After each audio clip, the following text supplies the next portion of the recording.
Why that bond breaks? Bond break करने के पीछे reactivity, when you are talking here, reactivity of organic molecule. कोई भी bond क्यों टूटता है, इसके पीछे क्या reason है? So bond breaking is basically due to what? What reason we had said? कोई किसी को याद है? Bond क्यों टूटता है? Bond breaking reason.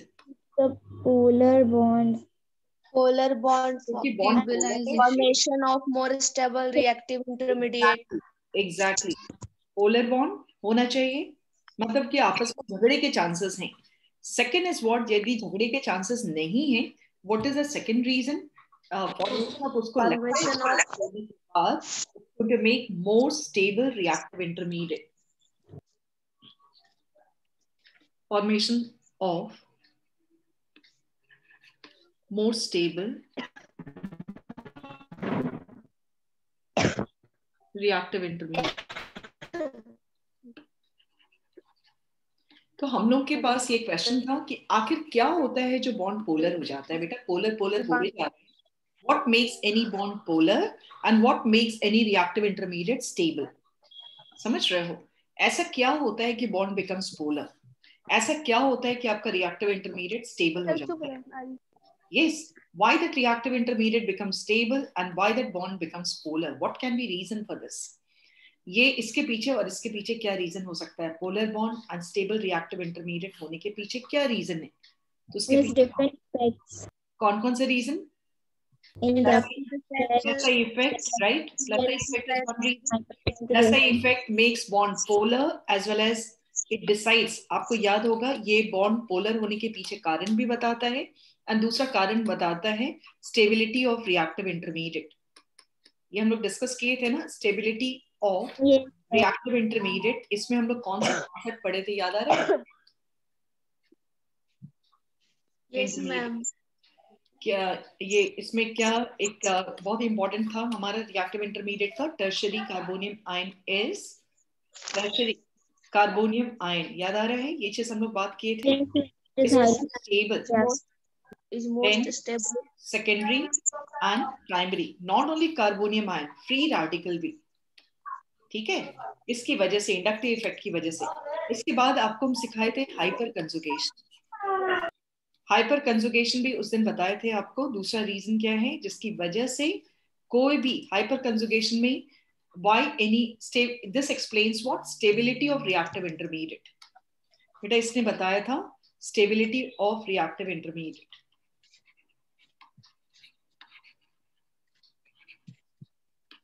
ठीक है.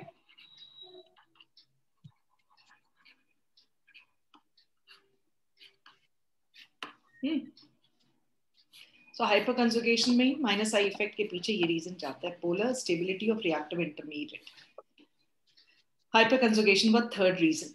There is one more reason that explains stability of reactive intermediate, वो है रेजोनेंस. तीसरा है बेटा resonance factor. Resonance also explains stability of reactive intermediate. Reactive intermediate.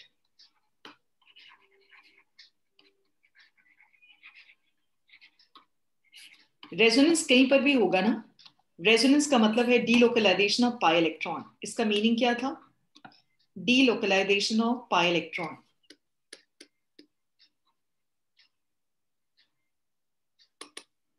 किसी के बारे में जस्टिफाई करना है और जहां तुमको लग रहा है कि रेजोनेंस हो रहा है उसको आप 100% स्टेबल बता दोगे. रेजोनेंस होना मींस पाई इलेक्ट्रॉन का, पाई इलेक्ट्रॉन याद है रेजोनेंस के स्कोप कहाँ है?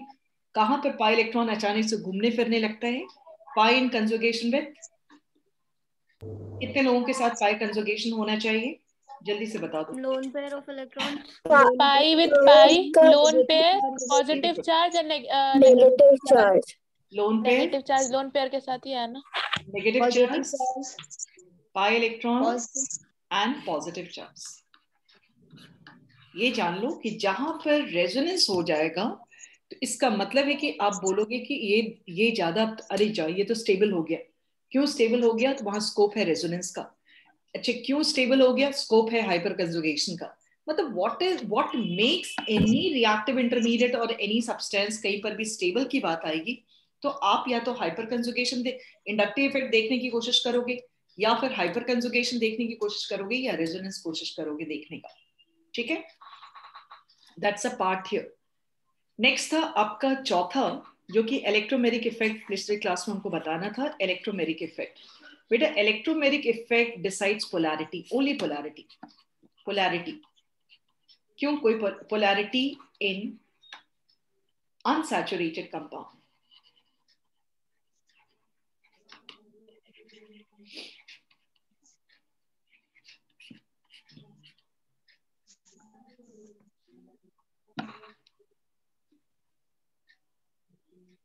ठीक है, पोलैरिटी इन अनसैचुरेटेड कंपाउंड की जब बात आएगी ना तो अनसैचुरेटेड कंपाउंड से कहने का मतलब है जैसे देखो ये सब्सटेंस पोलर कैसे हो गया? बहुत अच्छा खासा. वजह क्या? यहाँ पर ये पाई बॉन्ड का मूवमेंट हुआ है. Pi bond gets transferred and this they do in the presence of reagent. तो यहाँ इलेक्ट्रोमेरिक इफेक्ट क्या है? दिस सेज इंडक्टिव इफेक्ट से भी पोलैरिटी हुआ था लेकिन वो सिग्मा बॉन्ड में हुआ था. इलेक्ट्रोमेरिक इफेक्ट पाई बॉन्ड की वजह से होगा. इसमें हम लोग बोलेंगे टेम्परेरी ट्रांसफर ऑफ. बेटा इसको ध्यान से सुनिएगा. Temporary transfer of pi electron towards more electronegative atom.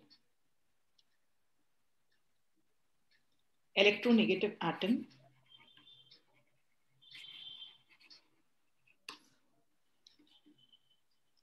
temporary transfer of pi electron towards more electronegative atom, right? In the presence of reagent.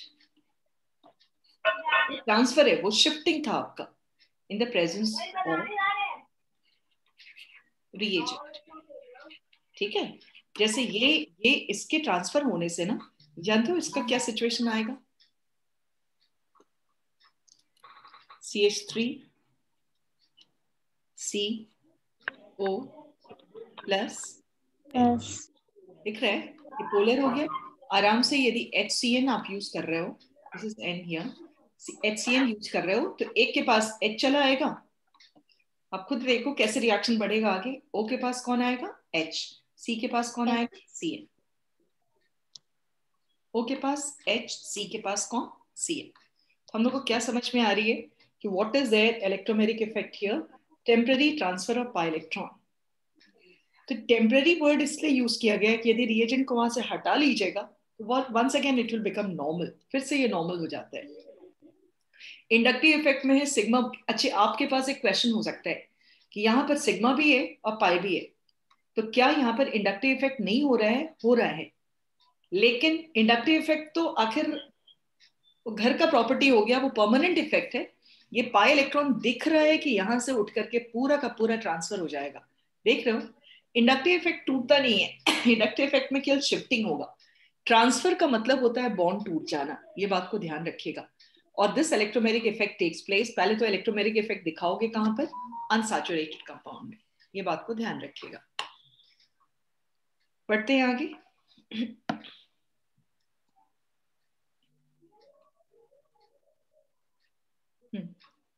इसमें हम लोग अब समझने की कोशिश कर रहे हैं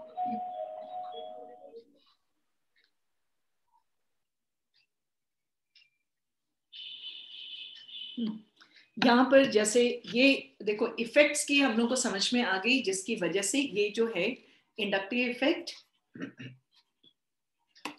इलेक्ट्रोमेरिक इफेक्ट, इसकी वजह से क्या आता है? पोलैरिटी यानी बॉन्ड टूटने के पीछे वजह, and stability of reactive intermediate. Electromeric effect में क्या आता है? पोलैरिटी. लेकिन ये एक्सक्लूसिवली किस में होता है? डबल बॉन्ड वाले में. स्टेबिलिटी की बात नहीं करता है ये. रेजोनेंस आ गया. Ma'am what is RI? हाँ, reactive intermediate. Okay ma'am. Resonance ये आपको स्टेबिलिटी ऑफ रिएक्टिव इंटरमीडिएट की बात करता है। तो हमारे पास ये सारी चीजें होगी, polarity, stability of reactive intermediate, electromeric effect, stability of reactive intermediate, resonance, stability of reactive intermediate. ये 3 चीज हो गया। चौथा चीज जो है हमारा हाइपर कंजुगेशन। हाइपर कंजुगेशन किस चीज को मदद करता है? बस आपको ये पहचान में आ जानी चाहिए कि वहां पर हो क्या रहा है, stability of reactive intermediate. Hope it's clear बेटा। ये सारे इफेक्ट्स थे, ठीक है। कहीं पर भी यदि हम ऐसे होते हुए आपको दिखाते हैं,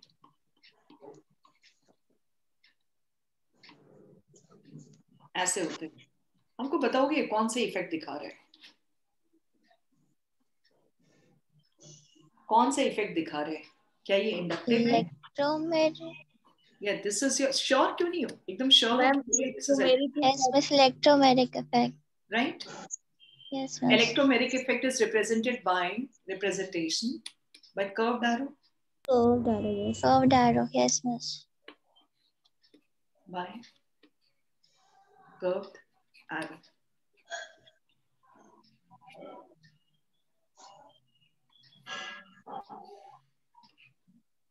ठीक है, ये बात समझ में आ गई है? Yes, Miss. अब आइए आगे। ये था आपका रिप्रेजेंटेशन वगैरह की बात होगी। Ma'am, please show the previous slide once. Just a minute. Ma'am, one more.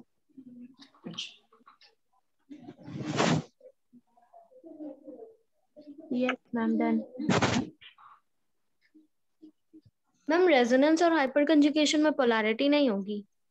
वो उसमें पोलैरिटी जनरेट नहीं होता है ना बेटा, उसके पीछे रीजन वो हेल्प करता है। पोलैरिटी के लिए आपको positive and negative charge develop होना चाहिए ना।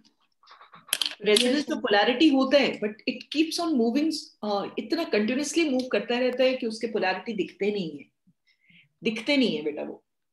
लेकिन ना कहीं पर सेम चीज क्या, और मैम सेम चीज हाइपर कंजुगेशन में होता है। हाँ बिल्कुल बिल्कुल, क्योंकि उसमें हाइड्रोजन सपोर्ट करते हैं, क्योंकि टिकता नहीं है। जैसे तुमसे हम पूछेंगे फैन का ब्लेड यदि घूम रहा है बेटा लगातार, आपसे हम पूछेंगे कि जरा से फैन जब चलता रहता है तो आप क्या मेरे को ब्लेड का लोकेशन बता सकते हो कि उस समय ब्लेड कहाँ है? नहीं, नो मैम, यही चीज है। ब्लेड मूव कर रहे हैं लेकिन यू कैन नॉट से हियर। अब बहुत स्लो है तब तो तुम बता सकते हो, बहुत स्पीड में है तो यू कांट डू। तो रेजोनेंस में यही है, पाई इलेक्ट्रॉन्स लगातार, जैसे इन सबों में पाई इलेक्ट्रॉन घूमा है, पाई इलेक्ट्रॉन एक जगह से दूसरी जगह जाता है, लेकिन रेजोनेंस वाले केस में है कि इतना तेजी से घूम रहा है कि पता नहीं चलता कि किसके पास जा रहा है, क्या हो रहा है। तो वो केवल स्टेबल वाली फैक्टर को बता पाता है कि रिएक्टिव पर जाता तो है ना दूसरी जगह। जाता है तो वो वहां पर पोलराइजेशन नहीं होता है ना।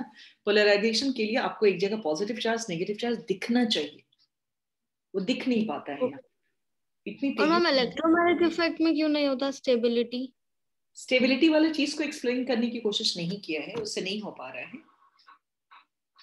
पाइबॉन्ड के मूवमेंट से कोई खास स्टेबिलिटी का एक्सप्लेनेशन नहीं हो पा रहा है, ठीक है। वो आपको अभी दिखेगा 1-1.5 साल आगे वाली क्लास में काफी दिखता रहेगा, ठीक है।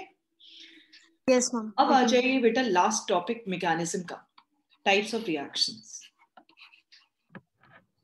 ठीक है। इस टाइप्स ऑफ रिएक्शंस में क्या है, आपको कितने तरह के रिएक्शंस नजर आते हैं ऑर्गेनिक में। पहला हो गया सब्स्टिट्यूशन। सब्स्टिट्यूशन वही चीज है जो कि 10th में आप डिस्प्लेसमेंट वगैरह पढ़े हो। सब्स्टिट्यूशन जिसमें आपको 3 तरह की चीज दिखेंगी, फ्री रेडिकल,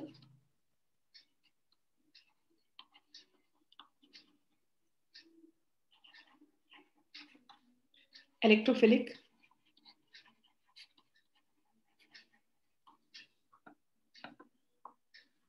न्यूक्लियोफिलिक।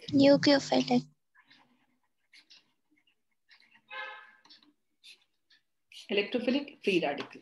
सो सब्स्टिट्यूशन आपका 3 हो गया, फ्री रेडिकल, इलेक्ट्रोफिलिक एंड तीसरा nucleophilic. So this is substitution, right. Second आपका आता है यहाँ पर सब्स्टिट्यूशन के अलावा के बाद। बेटा सब्स्टिट्यूशन का पहले आपको इंडेक्स दे देते हैं, उसके बाद will be discussing in detail, right. Substitution के बाद आता है आपका addition reactions. Addition reaction, right. तीसरा आता है एलिमिनेशन,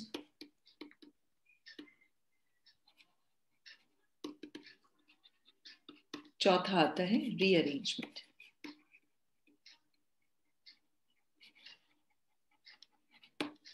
ठीक है, first is substitution, second is addition, third is elimination, fourth is rearrangement. Like in this case, when we are having substitution, additions, eliminations, what's the meaning of this line? Substitution का मतलब क्या है? इसमें देखो, सबसे पहले बेटा substitution समझते हैं ना, इसका मीनिंग होता है कि ये जो रिएक्शंस में आपको हमने बताया था कि for example this is HaloLK, हम KOH लिए, ये रिएजेंट है, ये सबस्ट्रेट है, ठीक है, ये खुद टूटेगा हेट्रोलिटिक। आपको हम बताए थे दो तरीके से बॉन्ड टूटता है, homolytic and heterolytic. Homolytic and heterolytic, and जहां पोलर है वहां टूट जाता है। ये रिएजेंट फिर इसको भी बोलेगा टूटने के लिए। टूटने के बाद ये हो गया R+X-, इसको रिएक्टिव इंटरमीडिएट बोलते हैं, इसको K+OH-। सबसे पहले रिएजेंट टूटता है, उसके बाद ये लोग रीअरेंज हो जाते हैं। This is your reactive intermediate, they get rearranged, तो ये रीअरेंज्ड होगा, ठीक है। रीअरेंज्ड होने पर this makes what, ROH plus KX। It means it's making alcohol, यहाँ पर अल्कोहल हुआ, and this is, तो हुआ क्या, कुछ दिख रहा है आपको? आपको नाम किससे दिया जाता है? आपके इस सबस्ट्रेट में किसको हटा के क्या लाया गया है? What has been replaced? halogen is removed and OH group is added. Halogen has been replaced by OH, means nucleophile has been replaced by this nucleophile has been replaced by a nucleophile of reagent. So this is making ROH and this is what, KX.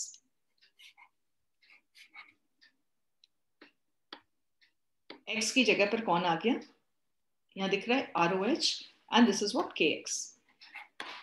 ठीक है, इसको हम लोग किस नाम से जानते हैं कि nucleophile is replaced by nucleophile of substrate is replaced by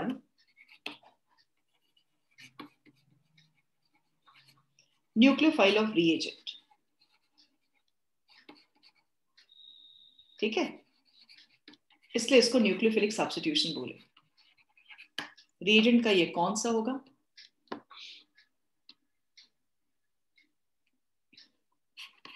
this is nucleophilic substitution, right. अब आते हैं हम लोग इलेक्ट्रोफिलिक सब्स्टिट्यूशन। ये था nucleophilic substitution. Can you see it here? कुछ ऐसा कुछ हुआ नहीं है, केवल ये समझना है कि nucleophile of substrate is going to be replaced by better nucleophile of reagent, right. Next we are having, इसके बाद है आपका free radical substitution. Free radical कहाँ पैदा होता है? जहां पर होमोलिटिक है, where there is homolytic, right? जैसे देखो CH4 को, ये Cl2 है in the presence of sunlight। बेटा ये सनलाइट के प्रेजेंस में बोलेगा to go for homolytic cleavage, this bond is going to break and it's going to make the CH2 break exactly इसी तरह से, ठीक है। What do we find here? CH, H, H, this is Cl plus Cl, HCl। ठीक है, तो हम लोग को क्या समझ में आ रही है कि ये मीथेन है and this is क्लोरोमीथेन। लेकिन हुआ कैसे होगा? ये होमोलिटिक टूटा, फ्री रेडिकल बना। फ्री रेडिकल का मतलब होता है कि अपना अपना इलेक्ट्रॉन लेके चला गया है, लेकिन दिस इज हाईली एक्टिव, क्योंकि इससे ये जिससे बॉन्ड बनाया हुआ था उसको तोड़ दिया गया है, और ये भी इसको फोर्स करेगा होमोलिटिक टूटने के लिए। तो यहां भी फ्री रेडिकल पैदा हुआ फ्री रेडिकल मीन अपने अपने इलेक्ट्रॉन के साथ अलग हो गया। अब ये क्या करेगा, ये वाली C जहां देखेगा ऑपोजिट स्पिन वाला इलेक्ट्रॉन है, इससे कंबाइन किया, ये इससे कंबाइन कर गया। That's why we say this is free radical substitution.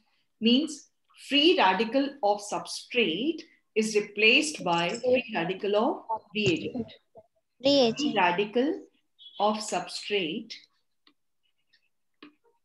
is replaced by free radical of reagent. Free radical of reagent.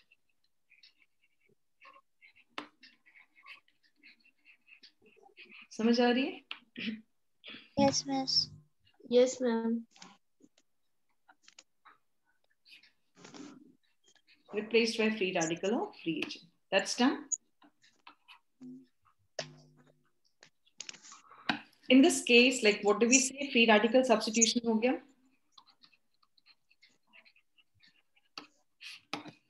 Then we are having electrophilic substitution. Electrophilic substitution. ये electrophilic substitution mainly benzene में होता है. This takes place in benzene. Electrophilic substitution takes place in benzene. Remember. ठीक है? इसमें क्या है, क्या साउंड कर रहे हैं? Electrophile of benzene or any other substance is replaced by electrophile of reagent. आपको electrophile, nucleophile पहचानना आता होगा. Positively charged is electrophile. अब देखो यहाँ पर, इसको हम बताएंगे. बेटा यहाँ पर हम क्या बताने जा रहे हैं, अब सुनो. Benzene shows electrophilic substitution. ध्यान रखिएगा.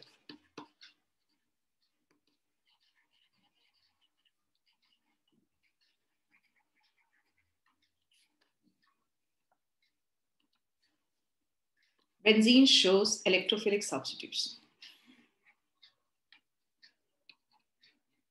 इसका मीनिंग क्या है? Benzene shows electrophilic substitution. Benzene के बारे में एक चीज अच्छे से जान लीजिए. Benzene is exactly electron rich compound. Is electron rich compound. तो ये किसको अपनी तरफ बुलाएगा? इलेक्ट्रोफाइल को. It is electron rich compound. क्यों इलेक्ट्रॉन रिच कंपाउंड है? इसका फॉर्मूला है C6H6 और इसके बारे में जान लो कि C6H6 मतलब ये जो 6 कार्बन एटम्स हैं, हर एक कार्बन एटम जो है sp2 हाइब्रिडाइज्ड है. Right, each carbon atom is sp2 hybridized. और sp2 हाइब्रिडाइज्ड का मतलब होता है प्लेनर स्ट्रक्चर, ट्रायंगुलर प्लेनर. मतलब एक जैसे प्लेट आप तस्तरी जिसको बोलते हैं ना, उस तरह से तुम सोच लो. एक थोड़ी देर के लिए इमेजिन करो तुम्हारे पास एक कोई प्लेन है, यानी खाने का प्लेट ही लो, वो पूरा का पूरा हेक्सागोनल है. बेटा कोई शेप ऐसे कटो गोल वगैरह रहता है, आपके पास कोई प्लेट आया जो कि हेक्सागन है, एकदम फ्लैट. और ये क्यों हुआ? क्योंकि हर एक कार्बन एटम sp2 हाइब्रिडाइज्ड है और sp2 हाइब्रिडाइजेशन का मतलब होता है ट्रायंगुलर प्लेनर. ठीक है. इसके अलावा इसके पास एक और चीज है. मतलब आप प्लेट को इमेजिन कर रहे हो, यदि सामने 6 कार्बन और 6 हाइड्रोजन एटम एकदम प्लेन में है और हर एक कार्बन के ऊपर एक p ऑर्बिटल भी है. Each carbon atom is having 1 p orbitals जिसमें एक एक इलेक्ट्रॉन है प्रेजेंट. ये लोग क्या करेंगे मालूम? आपस में pi bond. they will result in the formation of pi bond. इसी की वजह से बेंजीन में आपको दिखता होगा, जब बेंजीन बनाते हैं हम लोग, we write pi bond like this, which can show resonance also. And as it shows resonance, इसलिए हम बेंजीन को इस तरह से भी लिखते हैं. जैसे रेजोनेंस मतलब जैसे फैन का ब्लेड घूम रहा है, इसको डीलोकलाइज्ड पाई इलेक्ट्रॉन कहते हैं. Pi electron. और क्या होता है एग्जैक्टली इसका लुक जो है सैंडविच की तरह दिखेगा या बर्गर की तरह दिखेगा. खाने वाला बर्गर से कहने का मतलब हो गया क्या कि आपको मेरा माई am I visible बेटा? नहीं, बर्गर में आप मेरे हाथ को देखोगे जरा सा, बन रहता है ऊपर नीचे। जब खाते हो ना तो आपको कोई बाहरी आदमी उसको देखेगा बन को तो उनको पाव जैसा लगेगा। They will find that okay it is pav roti. अब पाव रोटी का वो इतना पैसा ले रहे हैं, 2 पाव रोटी रखा हुआ, पाव एंड बीच में स्टफ रहता है। लेकिन उसी का सोचो कि 50 रुपीज से शुरुआत होता है, कितना 100 150 200 वगैरह। एयरपोर्ट वगैरह में तो और महंगे मिलते हैं ब्रांड के हिसाब से, क्योंकि बन का टेस्ट अलग अलग रहता है। तो यहाँ पर है एग्जैक्टली थोड़ी देर के लिए हमको लगता है जितने बच्चे मेरी बात सुन रहे हो सबको बर्गर पता है, नहीं तो सैंडविच पता है। तो ध्यान रखना कि जो पाई इलेक्ट्रॉन्स हैं बेटा, ये जो नीचे वाला लोब है वो नीचे की तरफ नीचे वाला बन बनाएगा, और ऊपर वाला लोब जो है ये वाला वो ऊपर वाला बन बनाएगा। और 6 कार्बन एटम्स जो है वो स्टफ जो डाला जाता है बीच में वो है स्टफ जो बीच में डाला जाएगा ना, exactly those 6 carbon atoms are there. It means what we can say here, what we can speak here, आपका कोई बेंजीन की तरफ देखेगा ना तो वो किस चीज से, जैसे बर्गर को कोई देखेगा तो उसको क्या सबसे पहले स्टफ नहीं दिखेगा, क्या दिखेगा? बर्गर, ये पाव दिखेगा। तो वहां पर पाव की जगह पे पाई इलेक्ट्रॉन्स हैं ऐसे, एंड अंदर बीच में आपका जो बोलोगे 6 कार्बन एटम्स है प्लेन पर। ठीक है, तो कोई भी इसके सामने आने की कोशिश करेगा वो खुद क्या होना चाहिए? इलेक्ट्रॉन के मामले में कमजोर, कम होना चाहिए। इसकी तरफ अट्रैक्टेड कौन होगा? जिसको इलेक्ट्रॉन चाहिए, जिसको लगे कि बेंजीन के पास इलेक्ट्रॉन लबालब है। ठीक है, so what are we going to speak here? पहला क्वेश्चन आता है, benzene shows electrophilic substitution 1। Electrophilic substitution 1। तो यहां पर हम तो बतानी पड़ेगी आपको, यहां पर आपको बोलना पड़ेगा कार्बन क्या सिचुएशन क्या है। अब बोलिएगा, in benzene each carbon atom is sp2 hybridized. Atom is sp2 hybridized.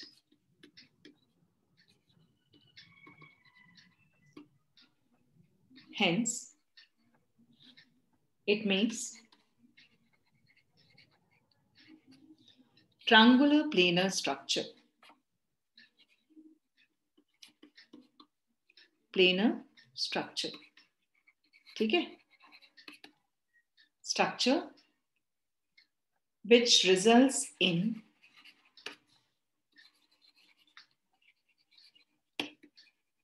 hexagonal structure.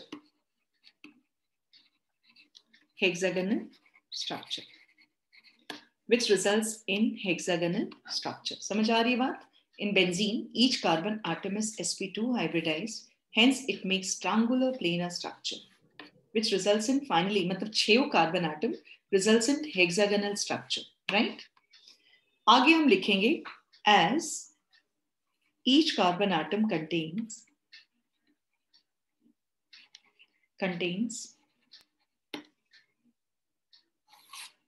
unhybridized p orbital, diced p orbital,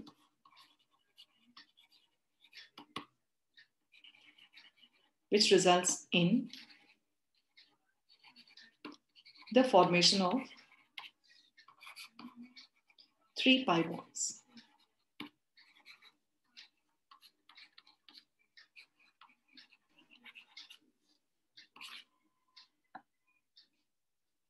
Which results in the formation of 3 pi bonds. समझ आ रही है?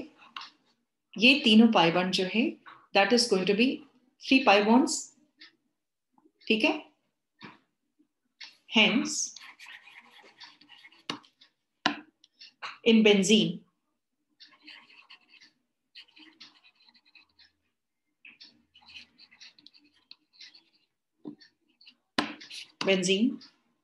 pi electrons remain delocalized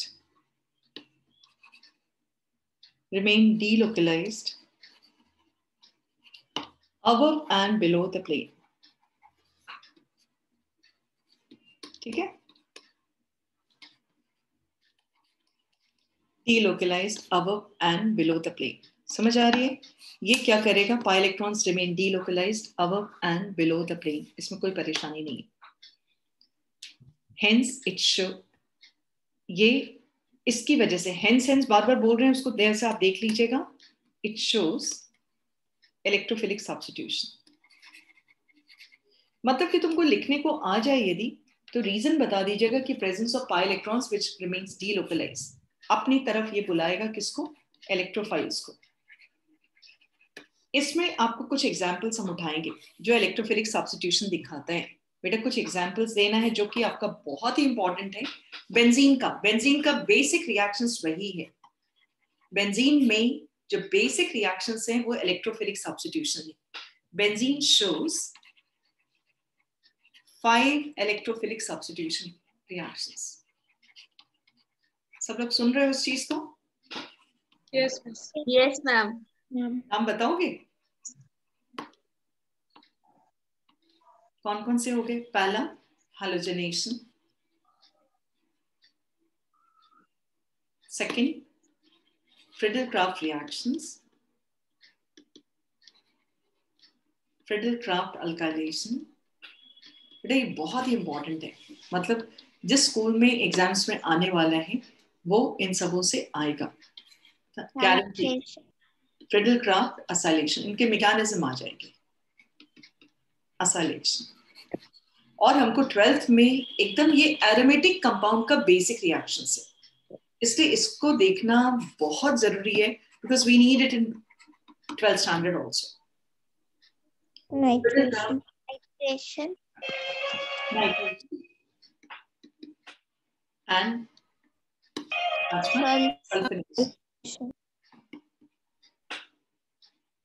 sulfonation.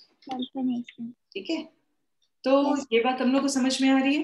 Hydrogenation, Friedel-craft alkylation, Friedel-craft acylation, nitration and sulphonation. Start करते हैं जरा से. सबसे पहले बेटा एक चीज ध्यान से देखिएगा.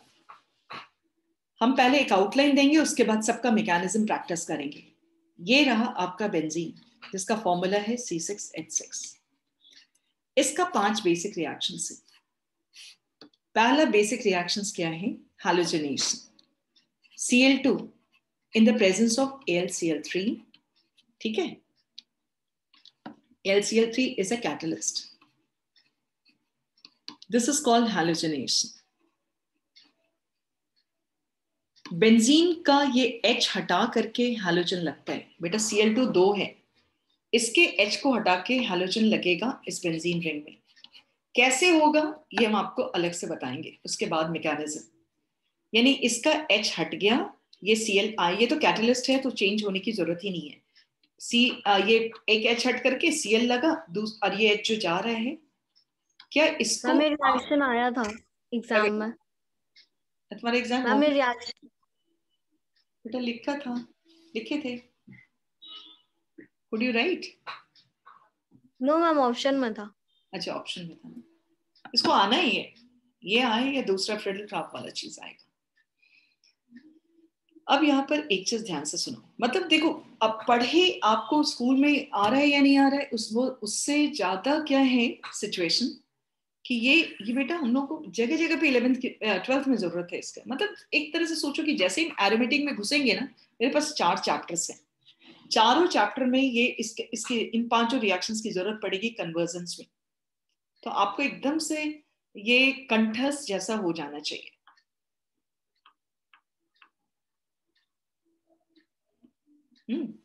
सो दिस इज योर हाइड्रोजनेशन. कोई भी हाइड्रोजन आ सकता है, ब्रोमीन, आयोडीन, फ्लोरीन को छोड़ करके. ठीक है. सेकंड फ्रिडल-क्राफ्ट अल्काइलेशन हमने लिखा. इसमें है CH3Cl, AlCl3. यहां भी लुईस एसिड की जरूरत पड़ी. This is your Friedel-craft alkylation.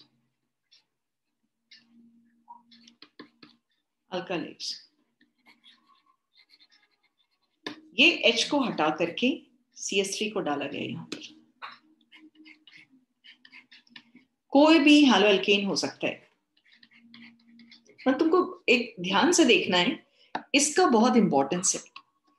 H हट रहा है सभी में, और उसकी जगह पे कोई पॉजिटिव चार्ज यूनिट जो है, जैसे ये भी टूटता है, पॉजिटिव चार्ज यूनिट इस पे जुड़ेगा। यहाँ पे कैसे पॉजिटिव चार्ज पैदा लेता है ये आपको मैकेनिज्म में समझाएंगे। तीसरा मैम हैलोजनेशन में क्लोरीन, मैम अभी आप क्या बोल रही थी कि क्लोरीन के अलावा? बेटा फ्लोरीन केवल नहीं दे पाता है।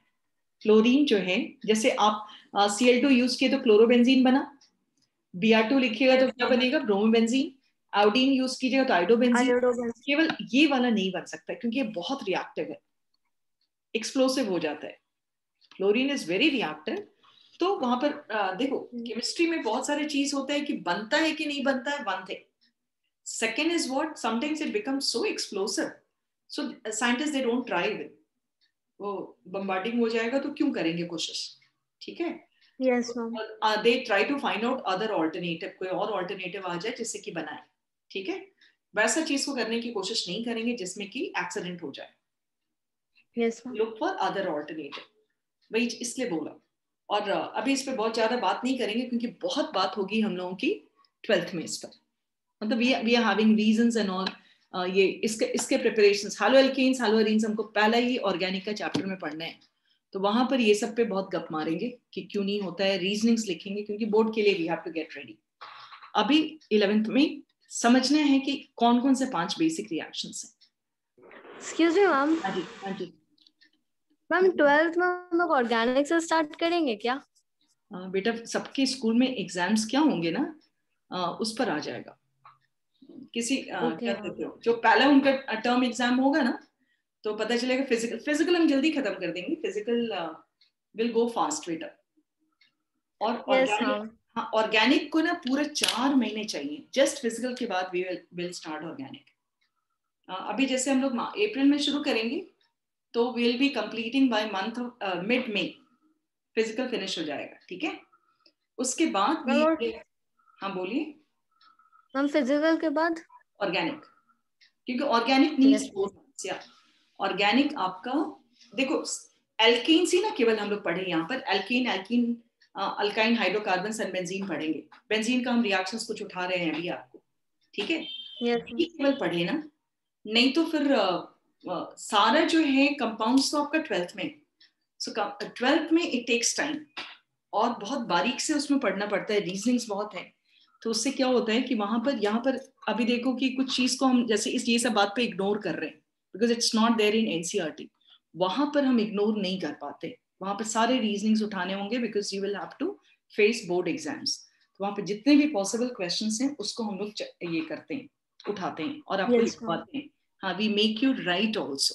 तो 12th स्टैंडर्ड का प्रिपरेशन जो भी होगा, एक रिक्वेस्ट है कि बेटा फर्स्ट डे से ही आप नोट्स एकदम अच्छे से बनाना शुरू करोगे ऑर्गेनाइज्ड वे में, so that you have to aim. जो हो गया 11th में वो हो गया, 12th में आपको अपनी जान अपने अंदर फूंकनी है और वापस स्ट्रैटेजी अपना जो ये सोच करके यही वही रिजल्ट आपका एडमिशन डिसाइड करेगा कहीं पर। ये सब बात समझनी है। चलिए, फ्रिडल-क्राफ्ट एसाइलेशन CH3COCl AlCl3, यहां भी वैसे ही पॉजिटिव चार्ज डेवलप होता है बेटा, ये वाली बॉन्ड टूटेगी, Cl- राइट। इस पर आ जाता है COCH3, H को हटा के।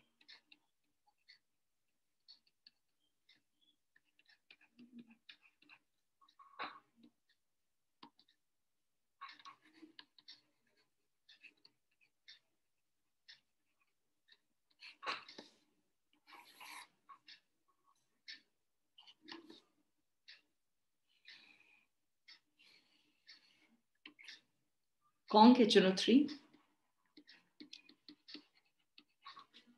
plus H2SO4,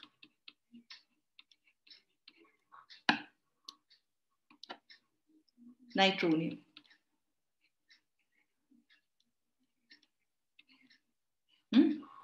concentrated HNO3 plus H2SO4। यहाँ जो इलेक्ट्रोफाइल पैदा होता है ना, यही चीज आपको हमको सिखाना है मैकेनिज्म में आगे कि कैसे जुड़ेगा आगे जाकर के। लेकिन अभी आप सीख रहे हो क्या, इसके H को हटा के कौन कौन सा ग्रुप एंट्री मार सकता है? Nitro group, and it makes nitrobenzene.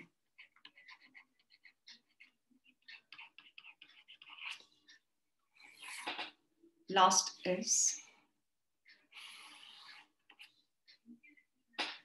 Friedel-craft का 2 रिएक्शन है. हाँ, फ्रिडल-क्राफ्ट अल्काइलेशन है और फ्रिडल-क्राफ्ट असाइलेशन है. ठीक है, ये आपका इसके बाद फ्रिडल-क्राफ्ट अल्काइलेशन, नाइट्रेशन, फिर सल्फोनेशन. सल्फोनेशन में हम लोग बात करेंगे केवल कॉन्क एस्टर और this results in the formation of benzene sulphonic acid. ये बेटा एक एग्जांपल देकर के हम खिसक जाते, लेकिन ये जान लो कि एरोमेटिक कंपाउंड में तुम थोड़ी देर इसको स्टेयर करो जरा सा और नोटिस करना कि इस बेंजीन में क्या क्या चीज हटाया गया है. पहली बार हैलोजन हटा करके H को हटा करके हैलोबेंजीन बना, H को हटा के हैलोजन आया है. किसकी मदद में, किसके प्रेजेंस में? फिर बेंजीन को हटा करके CH3 आया है, टोल्यून बना. बेंजीन को हटा के COCH3 बना, कीटोन बना. बेंजीन को हटा के नाइट्रो ग्रुप आया है, बेंजीन को हटा के सल्फो आया है. इसके अलावा क्या और हटना वटना होता है? नहीं, यही 5 होता है. और इसी रिएजेंट के कॉम्बिनेशन में होता है. मतलब कि आप फ्रिडल-क्राफ्ट तो चलो कॉपीराइट हो गया, साइंटिस्ट का नाम है, लेकिन इन्हीं के कॉम्बिनेशन में होता है. आप बिल्कुल इसके अलावा किसी का नाम नहीं ले सकते हो. ठीक है, इसको हम थोड़ा सा अब मैकेनिज्म के साथ समझेंगे. ठीक है, तो जब कभी भी पढ़ते रहोगे ना, तो एक बात को ध्यान दीजिएगा एकदम अच्छे से कि बेंजीन का एनी रिलेटेड, कोई भी रिलेटेड क्वेश्चंस आएंगे तो इस बात को ये अच्छे से ध्यान देनी है कि exactly which reagent is going to come over there. ठीक है, अभी आइए, we are starting halogenation, right? Now what happens in the case of halogenation? We said, हम लोगों ने क्या बोला, बेंजीन का हाइड्रोजन को हटा के हैलोजन इलेक्ट्रोफाइल आएगा. तो आपको इसका मैकेनिज्म चाहिए, इसका कैसे कैसे हुआ होगा ये हमको जानना जरूरी है. AlCl3 हम लोगों ने यूज किया था, Cl and this is HCl here. First step, पहला स्टेप जो था आपका, नाम के साथ आपका जाएगा. 4 स्टेप्स चलते हैं यहाँ पर. Generation of electrophile. एक बात जान लो, कैटलिस्ट जो है, कैटलिस्ट लोग स्पेशलाइज्ड होते हैं. कैटलिस्ट का काम ही है, जैसे कहते हैं ना कि जितने भी आसपास मॉर्निंग से तुम देखोगे कि सभी लोग बिना बिना कोई इंटरेस्ट का, सेल्फ इंटरेस्ट का आपको मदद करने को तैयार हैं. वो आपकी मम्मी होती हैं, स्टार्ट करती हैं, पापा तो हैं ही. Otherwise like many people are around you, they make your life easier. बहुत अभी पढ़ना चाह रहे होगे, अभी एग्जाम्स का टाइम आ रहा होगा, तो हो सकता है खाना वाना सब रेडीमेड आपके टेबल पे आ जाता होगा. इस तरह की चीजें भी होती होगी. और मतलब यदि देखो तो सबकी कद्र करो तो catalyst they are specialized in helping any process. So this AlCl3 is specialized in accepting halogen. इसको halogen carrier बोला जाता है. मतलब कि ये काम क्या करेगा, एक तो लुईस एसिड, आपको 13 ग्रुप के कंपाउंड के बारे में पता है कि they act as a Lewis acid. ये AlCl3 क्या करेगा, इस Cl का, ये जो देख रहे हो ना, अच्छी खासी बेटा इनमें दोस्ती बनी हुई है. ये AlCl3 आउटसाइडर आएगा. तुम देखोगे सीरियल वगैरह में एक वैम विलन वाला कैरेक्टर होता है, अच्छा खासे भाई भाई में झगड़ा करवा देते हैं. और ऐसा वैसा झगड़ा नहीं होता है, ये इसको इतना इन्फ्लुएंस कर देगा कि ये इसका भी इलेक्ट्रॉन छीन के बाहर चला जाएगा. मतलब कि देखो कितने अच्छे से सेम टेम्परामेंट वाले रह रहे हैं, लेकिन ये इसको छीन करके लेके चला जाएगा इसके इन्फ्लुएंस में, because it is Lewis acid. ठीक है, इसके पीछे वजह है, इसकी आदत है. लेकिन लास्ट स्टेप में देखोगे एकदम सीधा साधा भोला भाला बन करके ऐसा बैठेगा कि जैसे उसमें कुछ हुआ ही नहीं. So what are we finding now, Cl is having plus charge, right? And this Cl is going away. बेटा ये AlCl3 इसको लेकर के जा रहा है. It is going to show what? Al Cl4 minus. आप देखिए किसके, जैसे कहते हैं ना कि बेटा आंख में दर्द है, आप आंख के डॉक्टर के पास जा रहे हो, कान में दर्द है, कान के डॉक्टर के पास जा रहे हो, वैसे ही आपको इलेक्ट्रोफाइल क्रिएट करवाना है, ऐसे लोग ऐसे कैटलिस्ट के पास जाओगे जो कि उसमें माहिर हो, स्पेशलाइज्ड हो। ये आपका लुइस एसिड या तो AlCl3 और FeCl3, दे आर स्पेशलाइज्ड। इसमें इन्होंने इलेक्ट्रोफाइल, कोई स्कोप था यहाँ पर इलेक्ट्रोफाइल जनरेट होने का? नहीं, लेकिन इसने अपनी एक्टिविटी से यहाँ पर करवा दिया, इन लोगों में फूड डलवा दिया।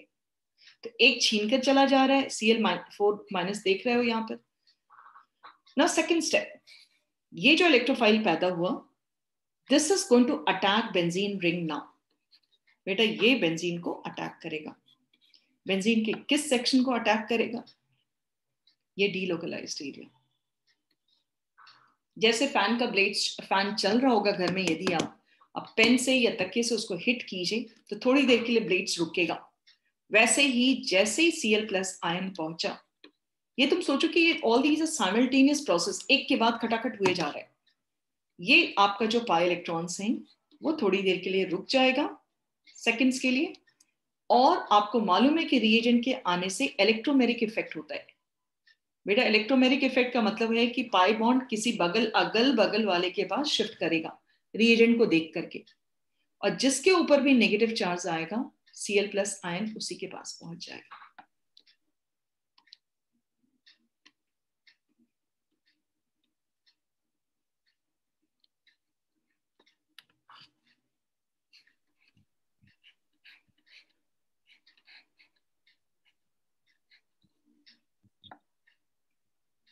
Negative and this is what? Positive. अब आपको एकदम आराम से समझ में आ रहा है कि Cl आराम से आ जाएंगे किधर? नेगेटिव पर। Cl के ऊपर का पॉजिटिव चार्ज खत्म। ठीक है, अब एक बात सुनो ध्यान से, कोई भी काम ये लोग करता है दौड़ दौड़ करके ना, बेटा इनके पीछे मकसद होता है। क्या करने का मकसद? क्या मकसद होगा? To become stable. Right. Do you think that is it having, ये बन गया, इसके ऊपर पॉजिटिव चार्ज आ गया, do you think that this is successful? बेटा ये इसको अप्रिशिएट किया जाएगा? यस। क्या बोले? यस और नो? Not stable. अरे रेजोनेंस हो जाएगा ना, होना चाहिए स्टेबल। रेजोनेंस होगा ना। देखो बेटा, कोई एक्शन होता है, उसके बाद तुम जाके उसको देखो कि अरे इतनी बड़ी बात कर कैसे दिया, जरूर वहां पर कोई स्कोप है क्या उसको इंडक्टिव इफेक्ट सपोर्ट कर रहे हैं, क्योंकि पॉजिटिव चार्ज आ गया है बेटा। पॉजिटिव चार्ज आने का मतलब है कि आप जो सोच रहे हो ना कि अनस्टेबल हो गया, तो you can have this feeling कि अनस्टेबल हो गया, लेकिन तुरंत तुम अपने दिमाग को एक्टिव करो, जो दिखता है वो सही नहीं है, उसके अंदर को थोड़ी देर के लिए और देखो तुम वहां पर। They have scope for resonance and वो फटाक से रेजोनेंस करता है, तभी तो ये हिम्मत करता है इसको उकसा करके इसके पास पहुंचाने का। इसके एक्शन का जस्टिफिकेशन क्या है? It goes for resonance. Yes, resonance stabilization.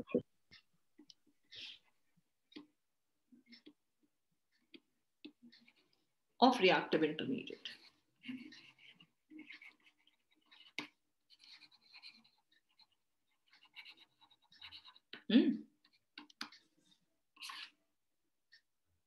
बढ़े आगे? Yes miss. कैसे रेजोनेंस होगा देखिए, यहाँ Cl है, यहाँ पॉजिटिव है, ऐसा। ठीक है, तुमको लग रहा है यहाँ रेजोनेंस होगा? Positive pi electron in conjugation with positive charge, pi electron घूमने लगेगा, पाई इलेक्ट्रॉन घूमने लगेगा। देखना कैसे घूमता है। ये दो इलेक्ट्रॉन उठा और इस C और C के बीच में आ जाएगा। तो ये बताओ जरा सा, क्या इस C को नुकसान है? बेटा ये वाला नहीं, इस C को नुकसान, इस C को, ये वाले। यस, देखो नुकसान को भी ये लोग झेल लेते हैं। क्या सोच के झेलते हैं? कि मेरे भी अच्छे दिन फिर तुरंत आ जाएंगे। पहले रिजल्ट लिख लो, इसके मूवमेंट से इसका रिजल्ट क्या हुआ, इसके ऊपर पॉजिटिव चार्ज आ गया। Is it getting help? बेटा हम लोग स्लो प्रोसेस में दिखा रहे हैं, फटाफट होता है, ये इसको मदद करने पड़ जाएगा. Now there will be positive charge here. ठीक है, अब क्या है, अब यहां से कैसे मदद मिलेगी उसको? अब तो कोई स्कोप नहीं दिख रहा है. Then hyperconjugation takes place. बेटा यहां से ये वाला सी, ये सी जो देख रहे हो ना, इसका जो H, आपको पता है कि हाइपर कंजुगेशन कौन दिखाता है? जिस सी के ऊपर पॉजिटिव चार्ज आया उसके बगल वाला कार्बन का H जो है अपने आप इसके इलेक्ट्रॉन यहां पर दान कर देगा पूरा. यानी कि fourth step, removal of H plus ion, right, hydrogen atom. और AlCl4 माइनस भी थक गया है. AlCl3 का जानते हो, वो उकसाने वाली फितरत है, but it with a negative charge it can not hold. देखो छीना झपटी सब हो जाता है. एक स्पिरिचुअलिटी भी कहता है कि बेटा जो ज्यादा शैतानी किया है, किसी से छीना झपटी किया है, उसको भी अच्छा नहीं होता है. मतलब कि उसका अच्छा भला इस धरती पे जरूरी नहीं कि हर समय होता रहे. जैसे कोई छीना झपटी कर रहा है, जो करप्शन कर रहा है, जरूरी नहीं है कि वो खुश रहेगा हर समय. वो खुश है, हमने इतना लूटपाट मचाया है, आज पता नहीं भगवान वैसा बना ही देते हैं. लेकिन ये भी उसको पता है, अंदर ही अंदर गिल्ट होगा कि कभी ना कभी मेरा कचड़ा होगा, कभी ना कभी तो होगा ही. वही इसी वजह से AlCl4 माइनस लास्ट स्टेप में Cl माइनस को गिरा देता है.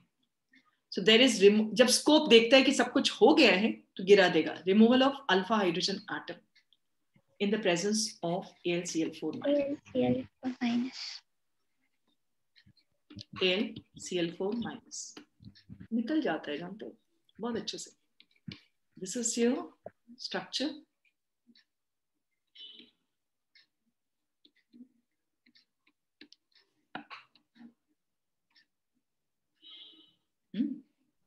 Miss, it's AlCl4 minus. हाँ ठीक है, तो ये गिराया,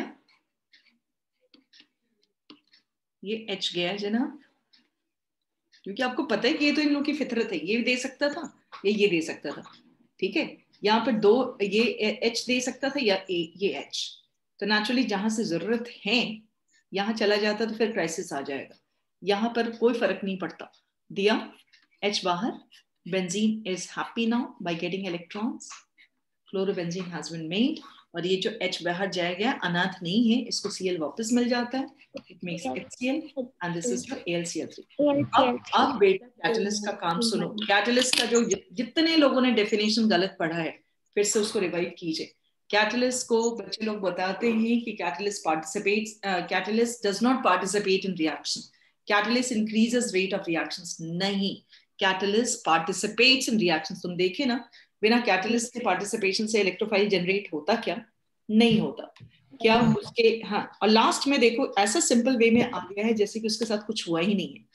लेकिन उसने क्या काम कर दिया है? बेंजीन को किस में चेंज कर दिया? क्लोरोबेंजीन. ठीक है, ये बात समझ में आ रही है? Yes, ma'am.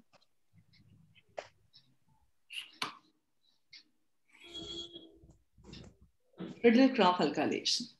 स्टेमिना है पढ़ने का और ना? Yes, ma'am. Yes, ma'am. Yes, ma'am. Friedel-Crafts alkylation. यहाँ पर क्या है? Hydrogen atom is replaced by alkyl group of benzene. Notes आता है आपको तो लिखिएगा, benzene is replaced by alkyl group.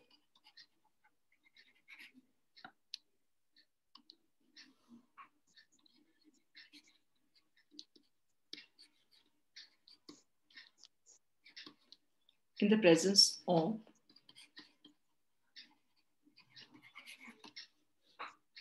AlCl3, haloalkane, in the presence of haloalkanes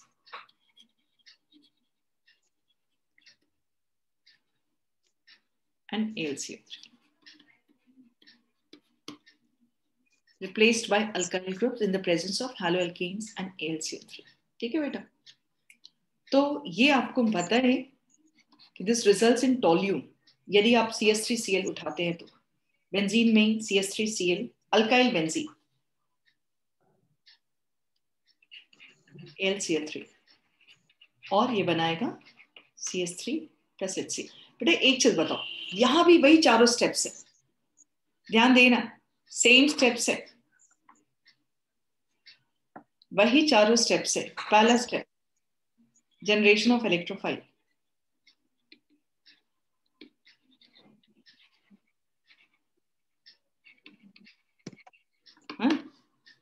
AlCl3 को लाया, AlCl3 को आदत है हैलोजन खींचने की, तो कैसे लिखे हम CH3Cl। मैम वो HCl है क्या लास्ट में? पता नहीं कोई मिस कर जा रहा है, लिखते हैं ना तो स्लिप कर जा रहा है, पता नहीं क्यों। यस नेट का प्रॉब्लम होगा, क्या लिख रहे हैं Cl3। इसकी जो आदत है वही करेगा। क्या लेके जा रहा है यहाँ से? Cl.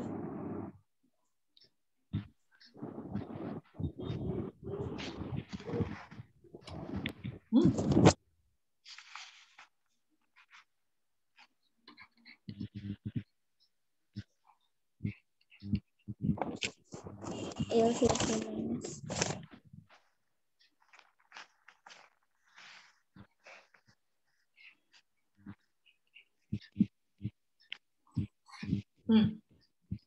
Cl, right? Generation of electrophile VSA. So Cl has been that has been taken away by AlCl3 और ये बनेगा। सेकंड स्टेप बताओ, सेकंड स्टेप क्या होगा? इट इज सेम है, Attack on benzene ring. Attack on benzene ring, electrophilic attack on benzene ring.